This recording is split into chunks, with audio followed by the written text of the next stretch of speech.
3 or 4 years ago, I wrote a 6-page magazine article on this guy, the SAR 9C. Now we have the SAR 9C Gen 3. There have been some interesting upgrades and updates to this gun. Coming up in this tabletop review and field strip, I'll show you what's in the box, give you some important notes from the manual. We'll take a look at fit, finish, and features, talk trigger talk. I'm definitely going to talk about the differences from the original model, at least the ones that I can see readily available. We'll do chamber fitment test, and we'll talk about what's coming up in the range video. All that coming up next on GBGuns. Those of you that read us over at gbgunsdepot.com already saw some of the updates on these things. When I spotted it at SHOT Show, grabbed somebody and said, hey, tell me about this Gen 3, what happened to Gen 2? And there were some interesting updates. They then said, oh yeah, sure, we'll send you one. They never did. So I bought one. That's just the way it's going to be. It doesn't change the review at all. We've got a federally mandated lock. We have 2 magazines, one in the gun, one separate here. Then in this baggie here, we've got our additional side panels and 2 additional back straps. There are 3 sizes of side panels and 3 sizes of back straps. The side panels are independently changeable, which gives you 27 different possible grip sizes and shapes. No excuse for it to not fit your hand. We have an optics plate, hint hint, as well as some screws, and then one of these cool all-in-one cleaning kits. If you guys have seen one of these, that ends threaded because this becomes your handle. And inside we have our brass rods, brushes, jag, etc. That all threads into here, and you've got a full-size cleaning rod and kit that is portable and range size. So that's a nice touch. We get this out of the way and pull up the manual because I got some stuff to show you. Now you guys know I look at the manuals, one, to make sure that I do everything right and I don't do something stupid on the range because I didn't pay attention to the manual, and also because I think the manuals are an indicator of how well a company wants you to understand and know and use the firearm. Sarsilmaz is not just one of those random Turkish handgun makers. Sarsilmaz is a full-out defense company making some pretty significant weaponry, not just the handguns that we have here on the U.S. commercial market. So these tend to be pretty good, including some rather hilarious, somebody please make a meme out of these safety warnings. Now they are obvious smart things, but I think they're rather entertaining drawings. When it comes to ammunition in here, and you get renderings in color that highlight certain things, which is nice. I think that's the smartest way to do it. Ammunition, it says to, if your pistol is marked 9x19, your ammunition should coincide with 9mm, 9x19, 9mm Luger, 9mm NATO ammunition.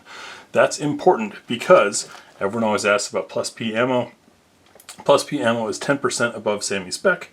So is NATO. So if the gun is rated for NATO, it is by default probably okay for running your plus P ammunition. I did notice that this manual is the same that was on the original SAR 9 series. It was not updated for here, so I'm going to assume the specs in there are off because chances are this gun does not have the same weight as the original. There have been some other changes. Let me get the manual out of the way and let's go over those changes. Now, when I first got the assignment to cover this thing, I looked at it, and as I'm sure many of you, some of you may have already typed in the comments, oh, it's a Turkish Glock clone. Yay, we have another Glock clone. No, wrong. This gun was developed independently for NATO trials and for service weapon trials, and includes some different construction, such as an actual steel chassis inside the frame running all the way around, much like Graham Power's been doing for 20 years or so. It doesn't make it necessarily a chassis gun per se for swapping out modules, but it does reinforce everything. And as a result, when these guns went through the trials, they survived 50,000 rounds of NATO ammunition. That's, if we go by pressure, 55,000 rounds of standard 9mm range ammo here in the States. A pretty impressive gun. I felt this thing was a little heavy, a little chunky, and the trigger on it was serviceable. Kind of grindy, kind of sticky, had some phases. One of the big changes, and why don't we just wrap trigger talk into that, here is you can see we've gone from a curved trigger to a flat face trigger, but they've also changed the way it functions. So we have a spring-loaded take up to a wall, little creep, good break, forced short reset that takes us right back to the wall. It's a much quicker, much more precise, much more readable trigger, which I think should make for a significant difference in shooting. One of the things that was included in the original that it's not in these Gen 3s was the original had one magazine with an aluminum or a plastic base plate, or small basic one, and one with this big honking chunk of steel. And I came to really like this because it adds non-reciprocating mass at the lowest point of the gun where the gun is trying to rock. It helps to stabilize, so it's actually made for a pretty flat shooter. That's no longer included with these. Minor detail there. Biggest change, of course, is on the slides. We have a lot more machining done to the Gen 3. As you can see, there's nowhere you can grab on here that you're not going to get some type of traction. We've had lightning cuts installed, and it is now optics ready, coming with one optic plate. As far as what plate that is, check the pinned comment. All the specs and that kind of stuff, as always, is over at GBGunsDepot.com. The sights are following the same pattern, but instead of going for the low snag or reduced snag potential of a tactical sight, they went for the more snag potential of a tactical sight, because these were a trend a few years ago, so they don't snag on the draw. These became a trend because suddenly everyone's worried about being able to shoot with one hand and rack it off of a bench or your belt or something, which could be a possible reality. I could see that. They're also potentially tall enough to co-witness, and for all of you Turkish gun haters for religious reasons, these are Meprolite night sights that are coming standard on this Turkish gun. So what does that do for your religious hatred? Anyways, I'm curious about the slide mass difference. Now, slide mass is where a lot of your perceived recoil comes from. I slow-mo filmed a couple hundred handguns and saw this happen. So when the round goes off, your hand barely moves. The slide starts moving. It's when it gets all the way to the rear and bottoms out that's when you really feel the flip. And then when it slams forward, that weight forward causes the nose to dive. Now both of these have, as you saw maybe on the older one, the dual recoil spring system. Those tend to help smooth things out a bit and be a little stiffer. We'll find out on the range with this one. But first, let's see if there's a difference in slide mass. Those of you that watched our recent Canik TTI video know that slide mass does indeed make a difference. Our original is 12 ounces even. And the new Gen 3, 11.5 ounces. Now onto our regular tabletop. With the slide lock back to the rear, do we get magazine ejection or release? We get release. There's no kick going on there. But it should fall out nicely thanks to metal body. Witness windows are on the back, which is where I like them to be. And you notice they are cut on both sides because the magazine release is reversible. Coming up front, slide to frame is very tight. A little bit of wiggle, but not much else. We do have a little bit of target crowning on that barrel. So I can catch that for you. We only have one slot of pick underneath here. I was surprised that wasn't upgraded. And then I looked at how short this space is, and chances are there's nothing that can mount from there to there anyways. So that's probably just practical. We have texturing on the front of the trigger strap, trigger guard for those who like to grip there. A nice deep undercut with decent radiusing here. That's not a sharp edge there, nice and smooth. We do have finger grooves, and they have that kind of fissure texture, but it's not aggressive. It's not going to really grab on, just gives you something to hold on to. You might notice we also have some divots down here to make it easier to strip a magazine should you not know how to properly clear a Type 3 malfunction. We do have a video on that. A little bit of magazine well flaring.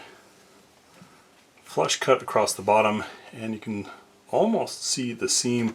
Now YouTube won't let me show you how to change these back straps, but the included tool, as shown in the manual, you push out this pin that lets you pull off the rear, and then the sides just slide out. And you take your pick, put it together, put it in hand, see how it fits.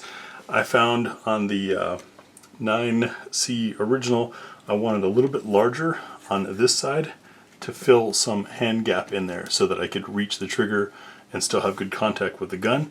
It felt nice. Does it make any difference in shooting performance? That's up to you. Side frame in the rear, we do have some play. Quite a bit, actually. There's another look at the sight picture there. Nice and bright front sight. And these are night sights out of the box. I got this thing for a steal. I don't mention prices on YouTube anymore because YouTube then accuses me of trying to sell. But again, check that pinned comment. I'll link to where I bought this from. Quite affordable. Coming on the right side, no controls over here other than the potential to swap the magazine release. Next, we'll field strip the SAR 9C Gen 3. Take a look inside the gun. Field stripping these pistols is quite familiar for anyone who's done most modern striker-fired guns. The difference is this bar here is continuous across the bottom. It's not just tabs. So check clear, release the striker, pull down on these tabs and bring the slide back a little bit, and you can take it right off. This gives us a look inside, and since this one's unfired, clean, you can see easily that steel chassis that's running all the way around inside there. Everything else is rather Glock-ish, I guess you could say. However, this is not just a clone. This is a, if Glock were to have done something with their design, I guess you could say, rather than leave it in the 90s. We have a dual recoil spring that is captured. It's excellent. Nice and hefty. Tap our barrel out because it's a Browning action. Barrel's got a nice broad polished feed ramp there with a touch of chamfering around the edges to guide in any hollow points. That should help in our what's for dinner test. And you can see the slide assembly here is pretty simple. Tough to see machining marks when it's been cerakoted like this. Next we'll check for chamber support and fitment. When we do this test, we're listening for a plunk like that. We want to make sure that the brass can rotate freely in there. That gives us an indicator. One, it could be dirty chamber, but usually it's when the chamber is not machined smoothly, and it's nice and smooth, slick, even on this super slick Liberty ammunition. And then we want to look to see how much of the brass beyond the bend is exposed, and it appears not much at all. So this is a fully supported chamber, which would make sense with it being set up for NATO ammo. As I reassemble this by simply reversing the disassembly, I'll tell you what will be in the range video. You'll see absolute first shots through the gun. That's right, no highlight reels, no fixing the story ahead of time or getting good with the gun. No, you see our first shots. So we learn things and express them so you can learn things. Then full magazine +1, see how these mags run. I'm going to dig up my old SAR 9C mags because they fit, and that should make it easier to have more than 2 magazines. And we'll head over to What's for Dinner and see what the gun will eat with 10 different loads, additional loads to the 11th load that we're using for range ammo. Sights and trigger control test on the spinner, then 5 shots from 7 yards for practical accuracy before giving you concluding thoughts. Man, it sure feels like a different gun. I mean, it is definitely a generational change, but it's enough evolution that I think they're warranted in just jumping straight to Gen 3 instead of calling it a Gen 2. Other companies have made smaller changes and called it a generation change. So I'm looking forward to that. As always, for full information, pricing, specs, where to find one, and additional thoughts that happen after the range, check the pinned comment. We'll see you guys over there, and thanks for watching.